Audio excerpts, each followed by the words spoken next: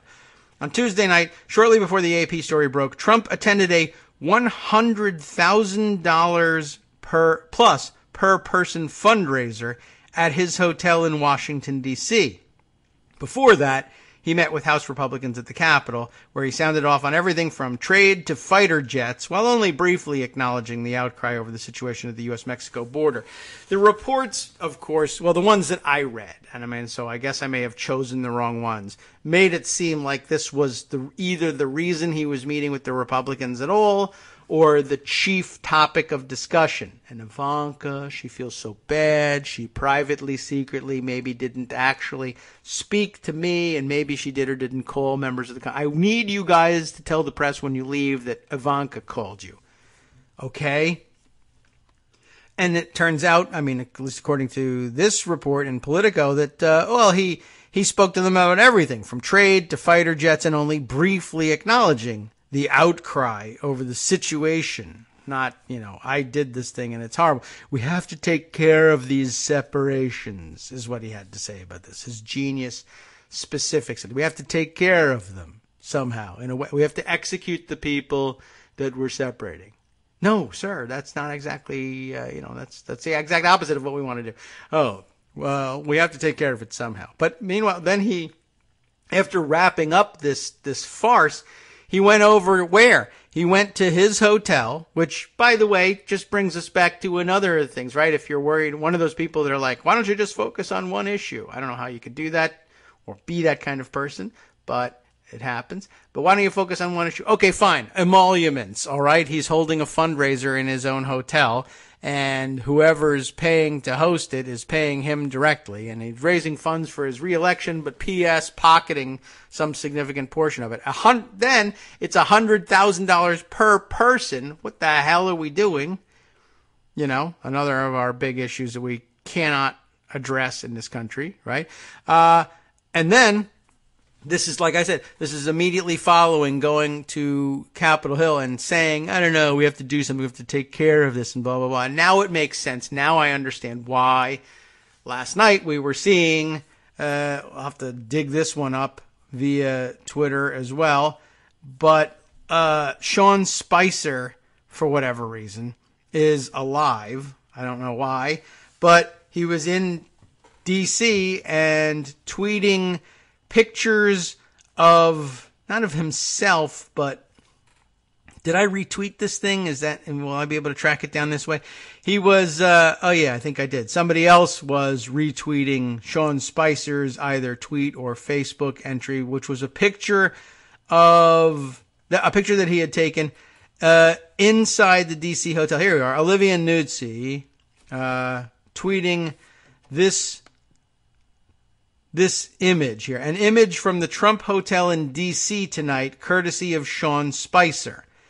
And it is waiters at the, in the lounge of the D.C. hotel, bringing out and uncorking one of those gigantic, oversized, huge bottles of champagne, Veuve Clicquot champagne.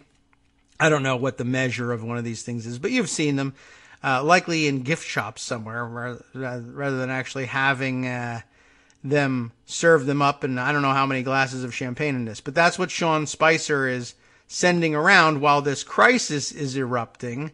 And that was, kind of astonishing by itself. And Olivia Nuzzi knew exactly what she was doing and sending that one out. And Jonathan Katz, then retweeted Olivia's tweet saying, America was tired of out-of-touch elites. So while this story was erupting, and after Donald Trump thought he was putting, some kind of balm on the wounds by saying, we have to take care of these separations, He then takes off for a $100,000 a person fundraiser at his own hotel, thereby violating the emoluments clause one more time. And Sean Spicer, who doesn't even work for him anymore, is there. Now he's fired ignominiously, and he's at the $100,000 per person fundraiser. What the hell is he doing there?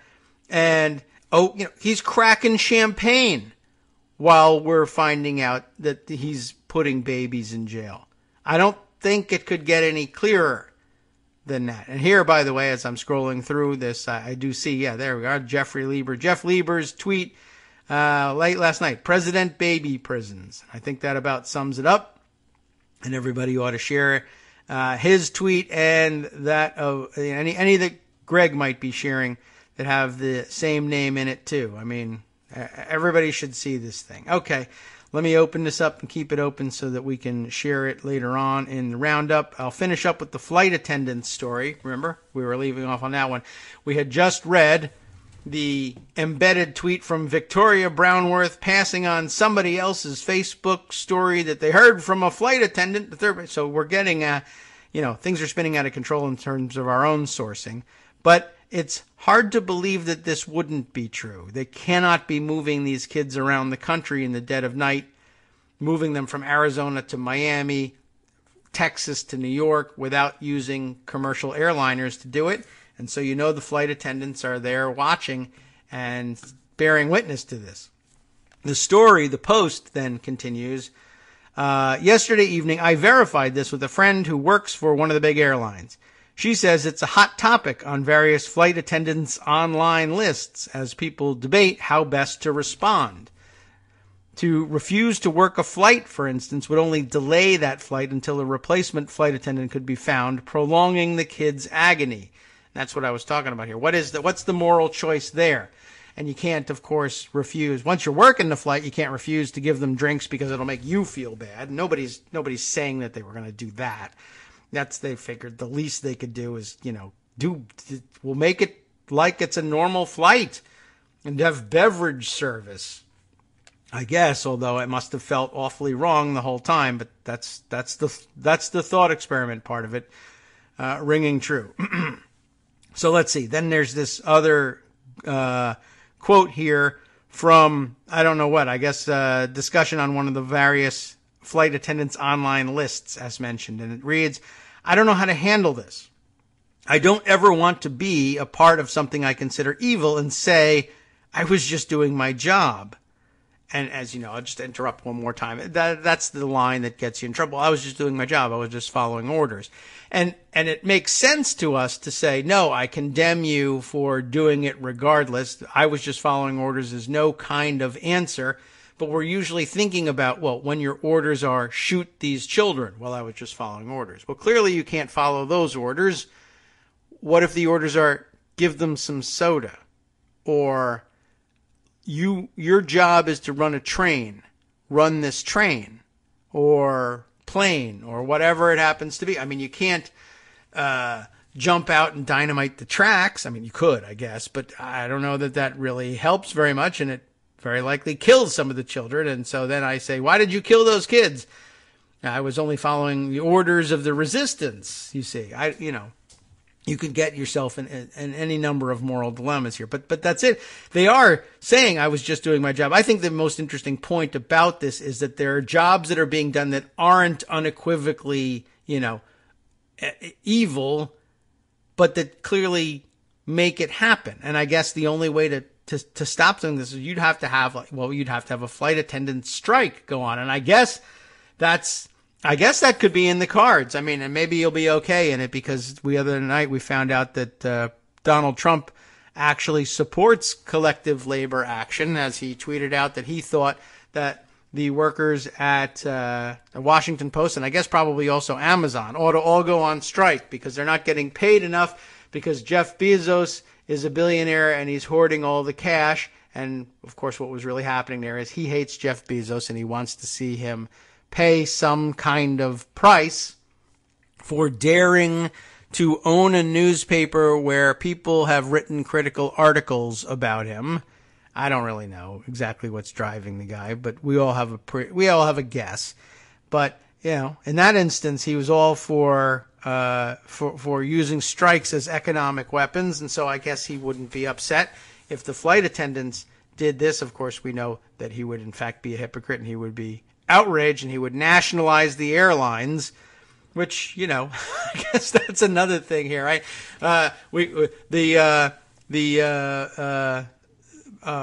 Bernie Sanders supporters who said that electing Trump would hasten the revolution, I guess would have a small point for themselves here. Well, the airlines were nationalized. Yes, but in the service of building concentration camps. Yes, but they were nationalized. And we can do better with that later after the next election. I'm just saying the whole thing is very complicated.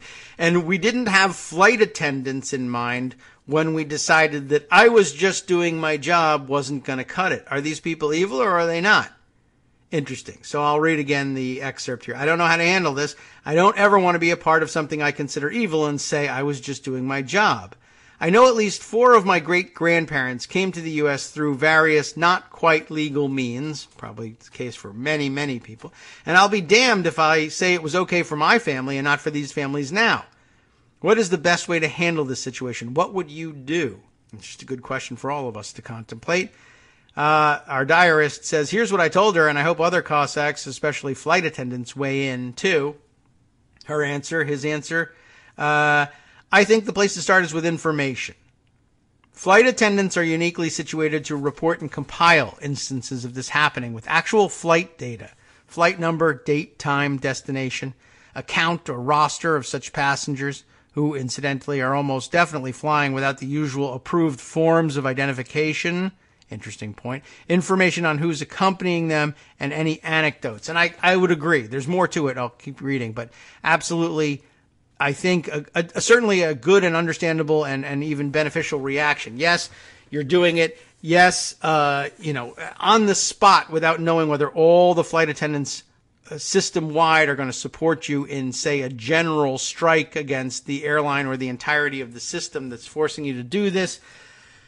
You can at the very least say, bear witness to what's going on here. Collect what information you can and try and it may become useful in trying to reconstruct these families later on, because even if the people administering the program aren't keeping any notes or data or tracking information of any kind, the airlines usually do and should be doing it and may have to do it. And that's also a good point made on the side along the way here.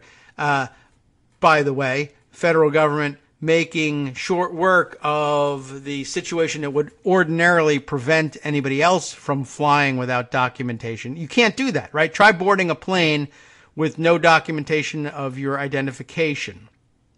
And, of course, the big complaint is, well, they've arrived here with no documentation. Yes, so what's the last place they can be warehoused, even just temporarily? And the answer is on a federally regulated airline, commercial airline flight. But that's exactly where they're putting them, and that's really interesting. So, the law is the law, but it can be bent when it comes to paying airlines to fly these kids, and maybe that's something. Maybe that's where the pressure point needs to be. No, we're not going to do these flights. I don't know. But it's interesting that law can be cast aside, but the one supposedly requiring family separation can't be. Anyway, from this, the response reads, it will be possible to generate a bigger picture, which could be helpful in several ways by bearing witness to these flights. 1, exposure in the media and possible consequent pressure on the airlines and the government. 2, identification of patterns, which might make it possible to have lawyers or activists greet flights at their destination. Yes, particularly if they're using the same overnight red-eye flights each night. We know when those arrive and where. 3, help in mapping where immigrants, children, and adults are being held. I will find a blog article I saw in the last 2 days on a woman geographer who is constructing a map of prisons using crowdsourcing information to help. Interesting thought. Questions of security for airline folks fighting this are obviously important. Union backing is one element. So is having an external point to centralize this information. All very interesting, and I recommend to you that you take a look at it. I tweeted it around for those of you who are listening to the show live.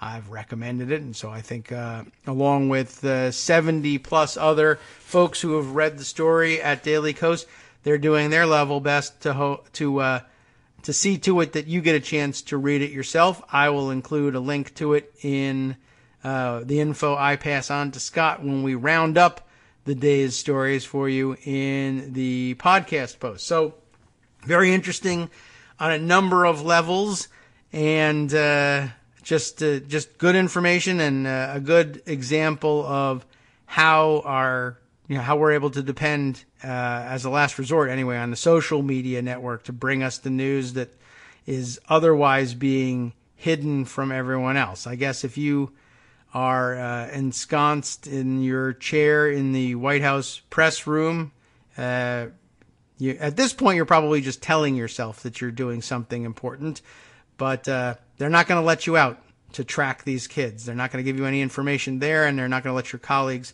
find any elsewhere. It's up to you and me and the rest of us to see something and say something, I guess, to stop President Boko Haram baby jails here from doing his thing. Let's see.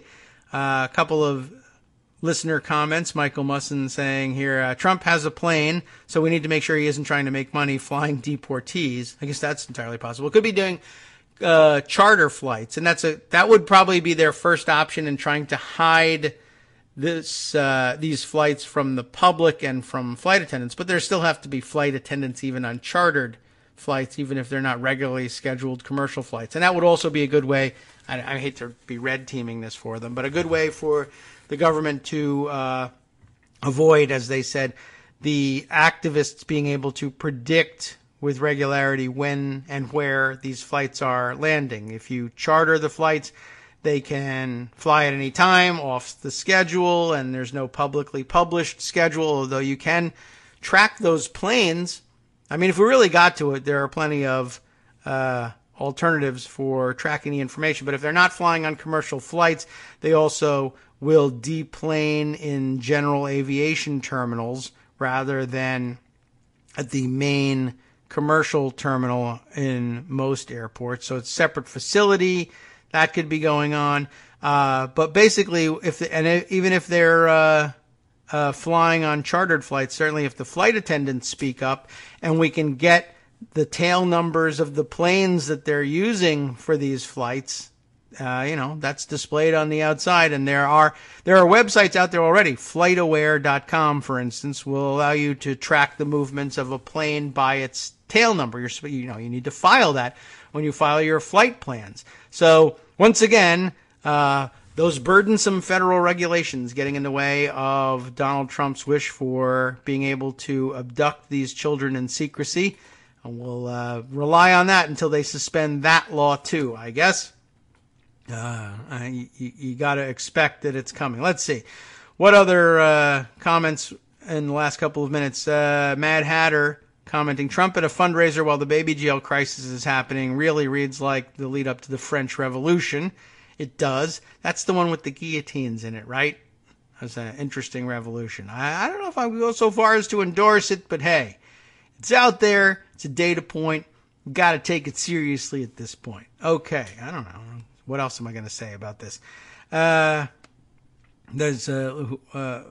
what's this? I'm going to comb down the column of comments here. Kate Sherrill has one that's from Sarah Lang that reads, "You have got to be kidding right now," and it's the sort of thing that makes me want to know what could we be kidding about. It's the ABC News tweet noting that Secretary of State Mike Pompeo has released a statement honoring World Refugee Day, and I guess you would be kidding if you were really saying that you were honoring World Refugee Day.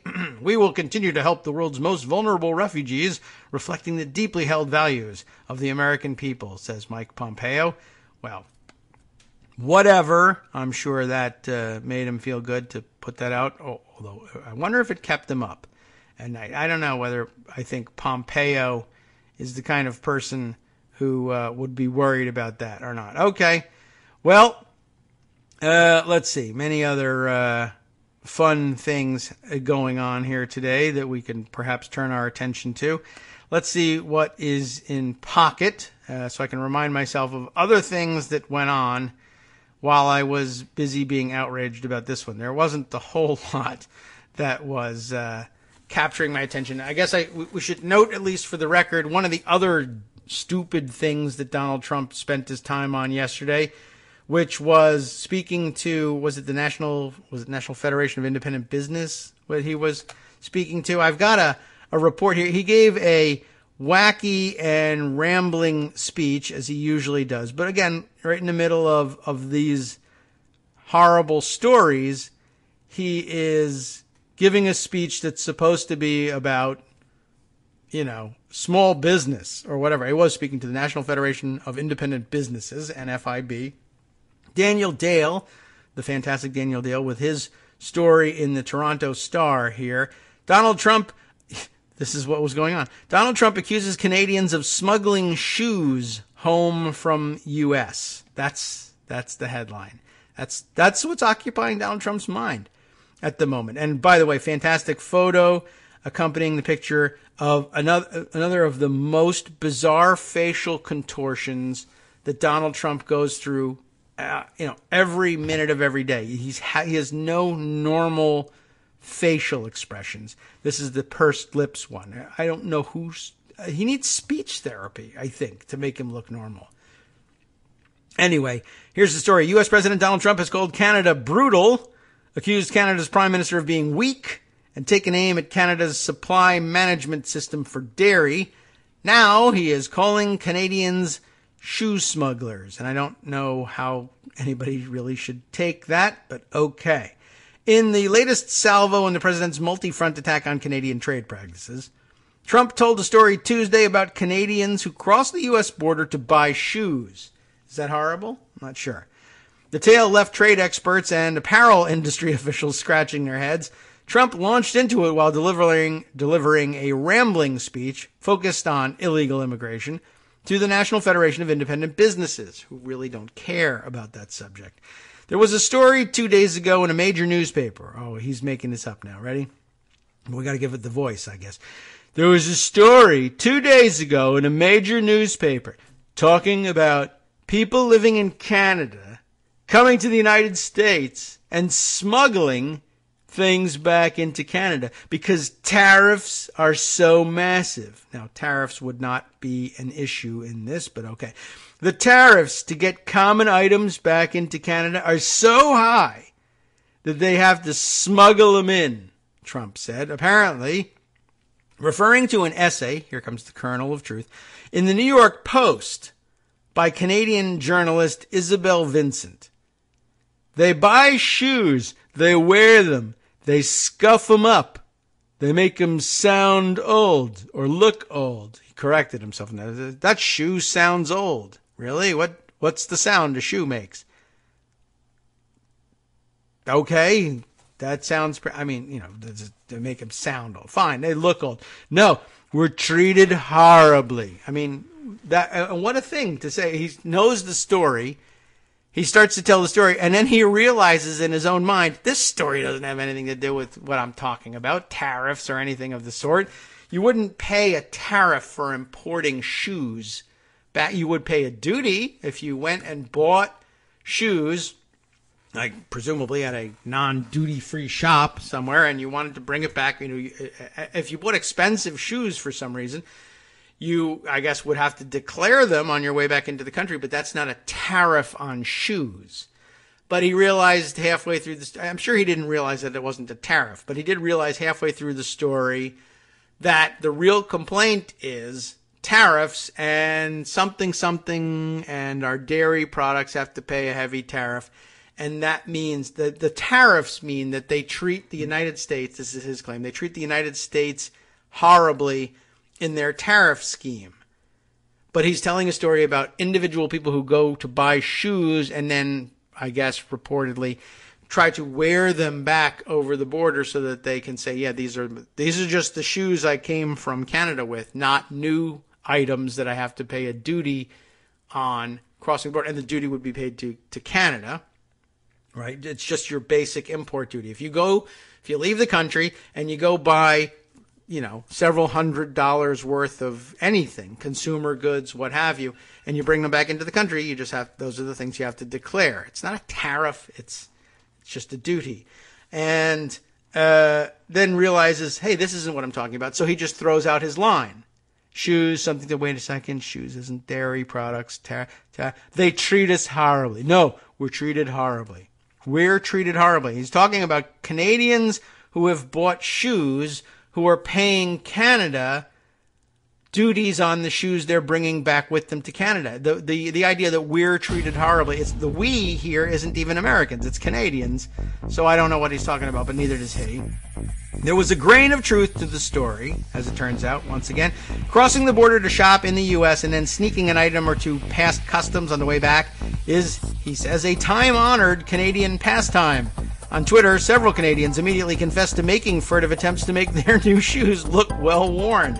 So I guess there's a kernel of truth to it. It just doesn't bear on the story he thought he was telling. We'll be right back. Hi, everybody. It's me, David. Let's change things up from the old fundraising pitch for just a minute and talk instead about how you can be a part of our show. If you've got a smartphone or any other electronic recording device, why not sit down and record a segment for us?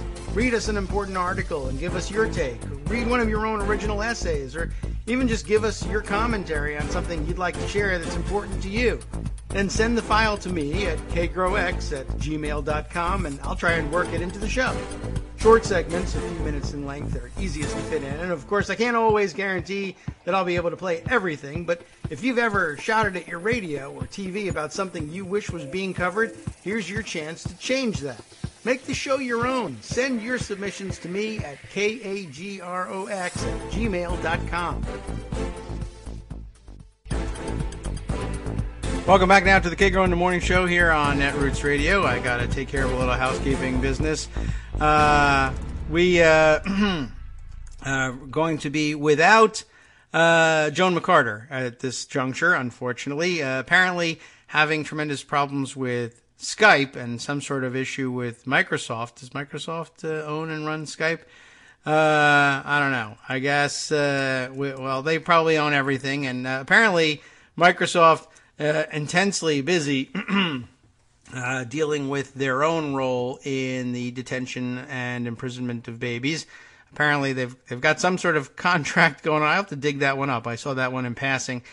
And I guess everybody has to review all of the contracts the government may be coming to you with now to see whether it's in some way implicated in logistical support for this operation. Ballerina X, by the way, chiming in on the shoe smuggling story. I don't know about this stuff. She says, when I lived in New York City, I would always buy the coolest shoes on visits to Montreal. And I suppose it's entirely possible that, one of those grass is always greener situations. Americans think the coolest shoes are up there in Canada. Canadians think the coolest shoes are down here at our Rockport outlets, I guess. I got no idea what everybody wants what's on the other side of the border, I guess. But we are without Joan, and she's making her best efforts to try and get here, and the computer's just not cooperating. And so we'll just have to wave at her in passing and say, we miss you. And we can imagine the dismay expressed in her voice when she comes on the program to share how ridiculous the whole situation is and how badly the Republicans in Congress are lying about their interest in really doing something about it legislatively, not to mention the necessity of doing something about it legislatively. Let's wrap up with Daniel Dale's report to see if there's any other interesting pieces of news in there. As he says, there were a few stories being traded on Twitter about Canadians saying, I've tried to make my new shoes look well worn so that I wasn't stopped by Canadian authorities on my way back home and charged a duty on newly purchased shoes. Although I have my doubts about some of that, or at least about the wisdom of doing it. One, I don't know if it's going to work. And two, what's the point of buying new shoes if you are only going to make them look like old shoes before you even get back to Canada to show anybody how fantastic your shoes are? I mean, I guess if you're buying your shoes for comfort and comfort alone, which is as good a way to buy shoes as any, by the way, then I suppose it doesn't make any difference. But it seems, I don't know, it seems like a long way to go to come back with comfortable but old-looking shoes, as opposed to, saying, well, if I like the way they look and I want them to look nice and neat. I mean, when I buy new shoes, I guess if I were to buy a pair of shoes that I would be afraid of having to pay a duty on at some point if I was buying them abroad, we'd probably be talking about dress shoes, because why would I go abroad to buy a pair of beat-up sneakers that are comfortable? I can get them anywhere, and I already have them. But I don't know. The whole thing calls everything into question. We're questioning everything: child imprisonment, shoe comfort, duty versus tariff. Anyway, that's where Daniel Dale moves on to. There is no indication that any of this has anything to do with tariffs. And Trump's claim that this shop and hide practice results in the U.S. being mistreated makes no sense at all, trade and apparel experts said. And you don't have to be a trade or apparel expert to understand it makes no sense. He's complaining about what? Nothing in particular. I mean, these are Canadian duties that are not being collected. That's no skin off our nose. It's, in fact, terrific. What could be better than Canadians coming to the United States, spending their money on products here, leaving that money in our pockets, and then going back and fighting with their own bureaucracy over whether or not they should pay a duty to the Canadian government on the shoes they bought? What do we care? We have literally no dog in that fight once the shoes are purchased. But there he is, whining and complaining because I don't know why. Now, the people at the NFIB dinner are going to know, for the most part, probably, be able to figure out this has nothing to do with anything. If they think about it at all, they were probably puzzled as to why the story was being told. But, maybe the deplorable morons out there are like, yeah, you have to pay money and all that stuff, and or say I can project this onto myself. When I come back to the United States, I'm constantly being asked to declare this, that, or the other thing. And I pay money to my own government, which a minute ago I would have said was an awesome thing. But now it's me paying it, and so it's burdensome and horrible. And I don't know what. How is it the U.S. being treated badly? Canadians being charged duties on shoes they bought here. It's all upside for the United States in this story. But there he is telling the story as though it made a goddamn lick of sense of any kind. But it's a news story, so that means we have to get a quote from the Footwear Distributors and Retailers of America, the U.S. Industries Lobby Group. Daniel Dale, this is how he spends his days. He's uncovering stories like this, but to be a reporter, you gotta contact the Footwear Distributors and Retailers of America. Otherwise, you haven't done your job. And really, seriously, this is true, and Daniel Dale does a great job. These are the burdens of having to do this journalistically. So the lobby group said in a statement, the president seems misinformed about footwear trade. I could have told you that. I did tell you that. I took you 2 seconds to figure that out. But okay, fine. Now, how do I know I'm right? Because I got common sense. But if that's not enough for you, suppose you don't know me, right? All right. Well, the Footwear Distributors and Retailers of America say I'm right. All right, then. You got yourself a deal. I will condemn the condemnation of shoe smuggling. This is what's going on. And then $100,000 a person fundraiser, giant bottles of champagne, blah, blah, blah, baby prisons.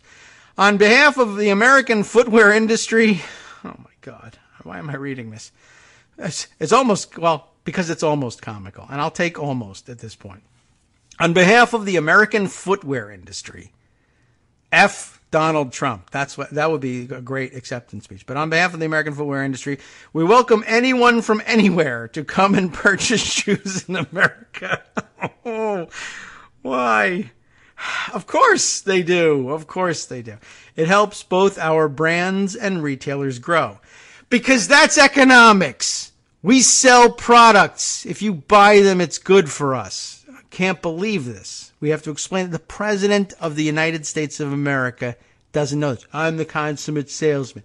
I make deals. It's what I do. Oh, yeah? Well, when someone exchanges cash for goods, what happens? I don't actually know. All right. Effing Wharton. Take your degree back. Okay. On behalf of the American footwear industry, thanks for buying shoes, right? It's good for us, period, the group said. We don't care where they wear them. Get it? Where they wear them. And if they get scuffed up, all the better, so we can sell them more.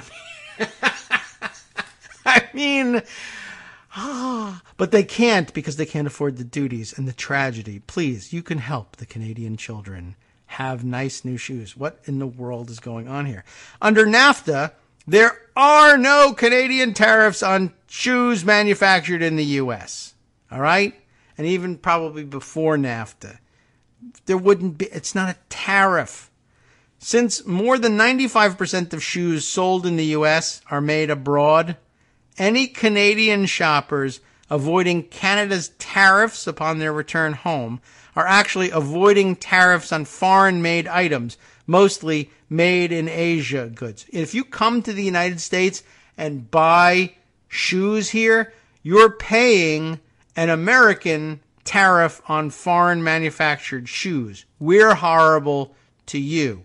Then your government, allegedly, is horrible to you a second time when they ask you to pay a duty on the expensive but imported shoes that you came to this country to buy. I don't know why. I mean, maybe Canadians are being treated hard. They must be being treated horribly. If they're coming to this country to buy expensive shoes that were not made here but were imported here, you could import those to Canada too, but probably, maybe I guess the idea is the Canadian tariffs, and there are tariffs, I guess, on those shoes. It's just not what's being paid here. The Canadian tariffs on those shoes must be higher than the tariffs that Americans impose on those shoes. And I guess that's all there is to it. Oh, hold on, Joan. I'm going to have to wait for my computer to wake up so I can hit the answer button on this. It fell asleep on me. Come on, computer, you can do it. There we go. Just about made it in time. Hi, Joan. Are you there? Okay. Why in the hell does Skype need to know my birth date? You want to know? This is all very strange. Tell them that you're. Did you tell them already? Tell them your birthday is tomorrow or today, and you'll find out why they need your birthday. They send you a little picture of a cake and say happy birthday, so that you will spend all your money with Skype as a loyal customer. How much you pay in Skype right now? Has anybody else had to go through all of this with Skype in the last? I don't know. They're treating you horribly. They're treating Americans horribly, Joan. It's a tariff, and it's got to stop. Microsoft's fault. Yes. All Microsoft's fault. When did Microsoft take over Skype? I don't know. Anyway, hello, Kagro. Hi, how are you? Are you being treated horribly? Where all that craziness from Trump happened, the NFIB speech? Yes. He was actually supposed to be talking about health care. Is he? Was he? This was about the new rule that they just released yesterday to allow association health plans, which is one of their Obamacare sabotage efforts. I see. Well, I don't understand that. I don't think he brought it up. Yeah. I'm sure facing the prospect of reading what was on the teleprompter and not understanding it and being clear to the audience that he didn't understand it, he wanted to gripe about something else. Guess what? I read in the New York Post that there's a Canadian guy with sloppy shoes. Let me talk to you about that. All right. Truckloads of shoes, Kagro. Truckloads of shoes. That must be. Did he say that? I don't know. I don't know. The story I was reading was he's talking about individual Canadians coming to the United States, buying shoes, and then wearing them back across the border and trying to claim that they weren't new, so that they could avoid, as he said, the huge unfair tariffs, which don't exist. There's no tariff on shoes. He's speaking of the duties, the import duties that Canadians charge their citizens when they return home with foreign purchased goods. Then he went on to say, I don't understand all of that, so he said, he threw out his line, Canada is treating us horribly. Again, it's a story about the Canadian government charging Canadian citizens money after they have come to the United States and purchased goods from our stores. Horrible. That's the summation. We've been treated horribly. Canadians have come here, given us money, and left. Horrible. Justin Trudeau's just a monster. Yes. Well, what they're trying to do is buy all the shoes so that our armed forces have to fight barefoot, I guess, is the plan. That must be it. That's got to be it. So when we invade Canada, we'll have to do it barefoot. And as you know, they're all fur trappers. So they will put out those little jaw things, and we're finished. That's how Canada stays independent. I think that's true. Did you see him hugging the flag? I saw him sexually assault the flag. I didn't hear anything from the flag about permission.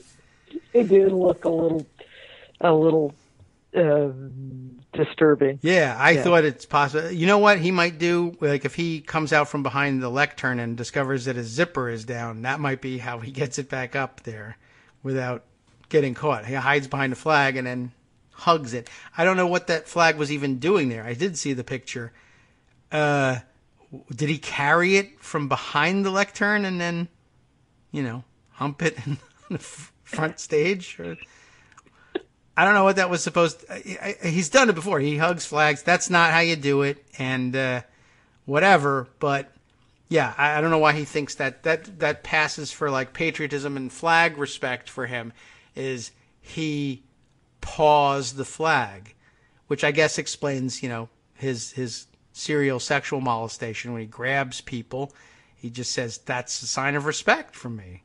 I stick my hands wherever I like because I respect you. I don't think that's what he has in mind. And with the flag, I have no idea. I have no idea what he was doing. I don't know. He keeps doing that. He's losing his mind, which means today could be just extremely horrifying. It really even more horrifying than all of the things that we've heard so far.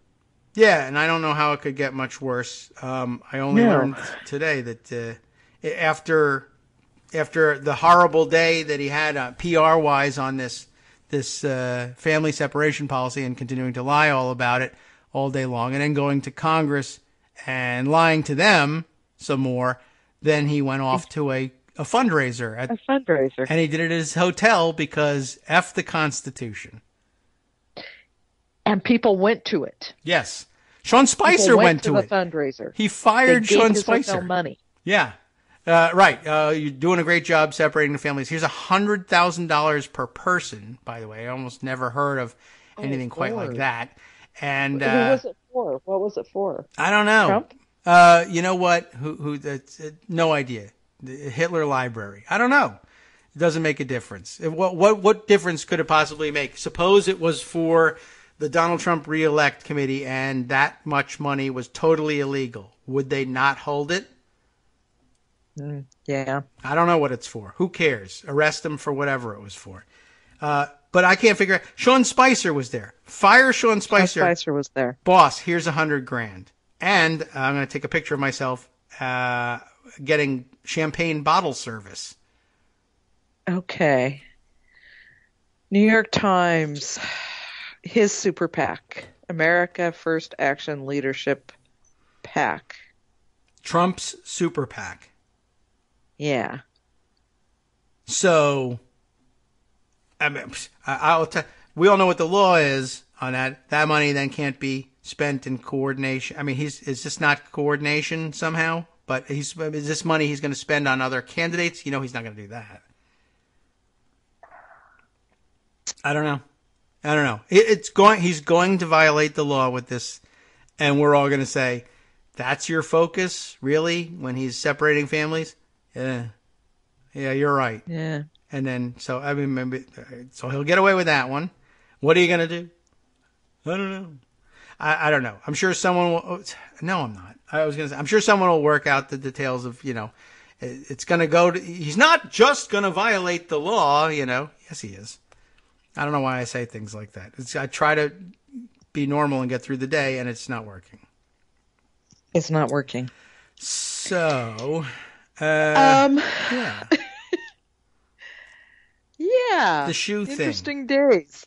Yes. Oh, by the way, just because I don't know, somehow it becomes important one of these days. Eventually, it'll be important to know this thing about the shoes. Just back on the shoes. Both countries have tariffs on imported footwear, I am told, according to the Retail Council of Canada. Canadians, by the way, don't have to pay duties on their first $200 of purchases if they're in the U.S. for 24 hours. And they get an $800 exemption if they're away for 48 hours. So pretty narrow slice, I would say, of Canadians who are worried about having to scuff up their expensive shoes so that they look old so they don't have to pay the duty. I don't know why you would do something like this. As long as you buy, if your shoes are under $200, you're golden. If you stay away 48 hours, you can come back in $800 shoes. Why you would scuff those up to get past, what's the duty, $20? I have no idea. I don't. So, where did he see this story? The New York Post. The Post. Okay. Yeah, so the Post apparently had this story. What's he doing reading? Complaint essays by Canadian journalists in the U.S. Post about how much they had to pay for their shoes. I don't know. Most important guy in the world, most powerful man in the world, etc. Blah, blah, blah.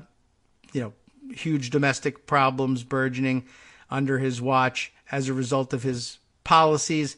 But he's reading the shoe essays in the Post. This is important. I don't believe the New York Post has ever made the desk of a president before. But this one did. Hey, what'd you read? Did you read page 1? Did you read the sports even?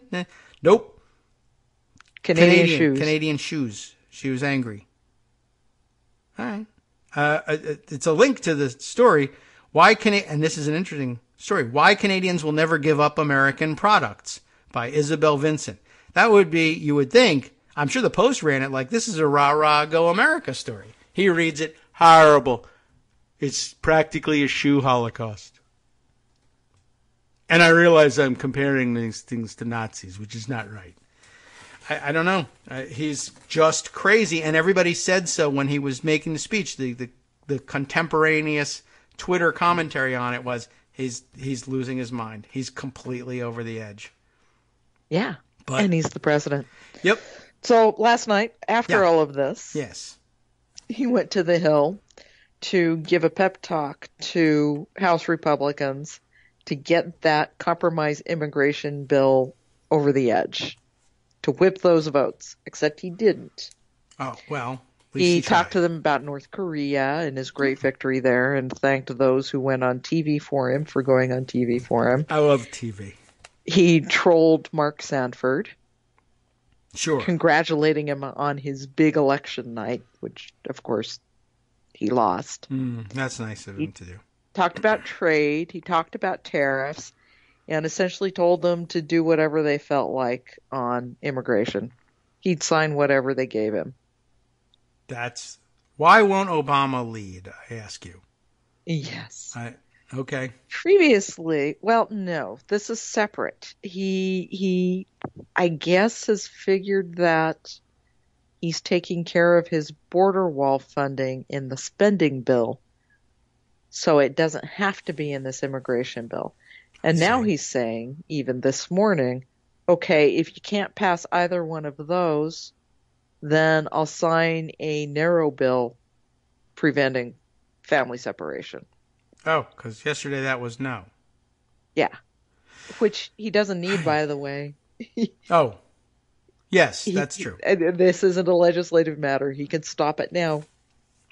If Ivanka cares enough, he can make her happy. Stop it now. She doesn't. If Ivanka cares at all. If Ivanka even talked to him about it. No, I doubt that very much, and it was very disturbing to me. First thing I did this morning, I can't believe CNN just printed that Ivanka spoke to him, because it's like Ivanka didn't say she spoke to him. Ivanka hasn't said a peep publicly about any of this. He says she did, and they wrote that, and it's like, you just said yesterday he was a liar. We finally got you to admit that, and now that you said, he says it. Yeah, Ivanka talked to me. She said all the things which would make a liberal person feel good. Oh, all right, I'll write that down. Yeah. Congratulations, Ivanka. You did it. I mean, he didn't change anything. He wouldn't anyway. Even if you had talked to him. You know what? I mean, maybe I don't blame you for this. It would be a huge waste of your time, Ivanka. And all it means is, look, you want to know what comes of it? Nothing changes, and maybe he writes you out of the will. So what is she going to do? She's going to be quiet. I mean, I don't think that's nice. I think you should be willing to risk almost anything to put a stop to it if you think you can, but you can't. And so, you saw what he did to your cousins and their health care. Now my kids aren't going to go to, be able to go to college unless Jared can steal enough money, and that's a problem. So we have a lifestyle to maintain. I like luxury items. I better be quiet. I think that's probably more likely. Yes. I Sounds don't think like Ivanka it's said works. anything. I doubt it, and it wouldn't matter if she did. So No, it wouldn't make any difference if she did. There is one very simple thing Republicans can do if they are really as horrified by this as Ted Cruz says they are. And, Lion if Ted Ted? Cruz is actually doing legislation, maybe. I think more Ted Cruz is looking at his internal polling and is a little freaked out. Maybe. Everybody gets soup. That's his bill. There's a bill sitting there right now with 49 signatures on it. Yes. In the Senate. Yes, there were Feinstein, 13 Republicans who wrote to Jeff Sessions yesterday and said, stop this, including Ted Cruz. That's enough to pass that bill. Yes. Is it narrow? Is it narrow enough? It's narrow. Yes, it says, no more family separation. Well, Trump just It's said he would pretty accept narrow. it, and so done. But And the House has a version too. And one Republican, in fact, has reached out to Senator Feinstein in the House and said, if you need a Republican sponsor of this bill in the House, I will do it. It would pass the House. Okay. It would pass the Senate. If only that They can skip this whole rigmarole of the compromise bill that's not really a compromise bill that's not going to get any Democratic votes because it's extremist. I mean, it's a compromise with other Republicans. Yes, okay. They're not going to get the votes for either of their Republican bills because Republicans are freaking out about the kids. But Republicans aren't doing anything about the kids. Yeah. Because Paul Ryan is Paul Ryan. I guess so. I mean, the Republican who is interested in the Feinstein bill could, you can go on the internet and get the text. And you could just write that down. And I know you guys do this because you do this with Alec all the time. Write it down and put your name on top of it and carry it with you to the floor. And I'll bet you Dianne Feinstein would still say, that's okay. I'm good she with told it. him it was okay. She said do it. There you go. And so now what? Yeah. I'm waiting for my guy to write it down. The House Democrats have their version too. So I see. Well, that one sucks. it wasn't necessary, but Republicans are there saying, we could use some help here. Yeah. Which they're not getting from Trump. He's not giving them any direction. No. He doesn't know how to do that. He is is purposefully taking babies hostage, putting them in cages, and daring anybody to do anything about it. Right. And, who knows? We're all looking at each other about what can be done. We know what we can do. People in Congress, some of them claim to know what they can do. I don't know what internationally can be done, but he is taking him hostage, and he's been pretty explicit in the last day or two about saying, I'll give him back to you if you give me money for the wall, which is just outrageous admission of guilt. Well, no, the wall has a new hostage, which is pretty much everybody. Oh, he swapped them. Government spending. Yes, I believe he's added that to the tab now. That's on the spending side. Yes, and I do see that he has. Apparently, in his brain, he's separated them. Oh, he will shut down government if he doesn't get $25 billion for his wall. That's separate from the babies in cages. All right. Well, originally, I guess he was thinking he'd hold them hostage, but now it's just going to be the government, which everybody loves. Because I don't know what. So it used to be that the Republican theory on government shutdowns being a good thing was that people wouldn't care about the government shutting down. So this is kind of interesting. I don't know whether that's changed or whether I read in the newspaper that shutting the government down is a bad thing. And so therefore something, but... He believes he won the last government shutdown. Yes.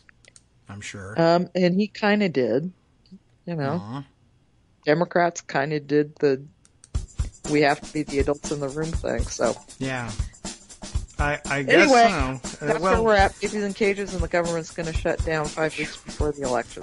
That's a good time for it, and I'm sure, by the way, it would be essential personnel, people who throw babies in cages. So they'll be working throughout the shutdown, and anyone who would be working to get kids out of the cages would be laid off temporarily. So it's not going to be a good situation. And we didn't even have a chance to talk about the Republican budget that's going to cut Social Security, Medicare, and Medicaid. We did not. Next week. And Microsoft is at fault for that. And Yes. well, if you'd like to, well, you can save it up if you like, or if the spirit moves you and you feel like sharing that story. Hey, anytime. Quite honestly, it doesn't have to be a Wednesday, but I know your schedule is tight as it is. But people can find the coverage of it certainly over at Daily Kos. It just won't be as pleasant as hearing you explain it to us. But it's good writing nonetheless. Everyone can enjoy that.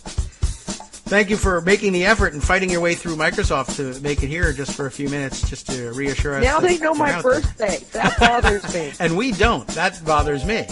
But maybe we can remedy that sometime. Or we can just assume every day is your birthday and celebrate it weekly. There we go. Thanks, Joan. Have a great, happy birthday. Thanks, Kagro. And have some cake. Talk to you next week on your birthday as well. Bye-bye. From Daily Kos Radio on networksradio.com. You have been listening to the Kagro in the Morning Show with David Waldman.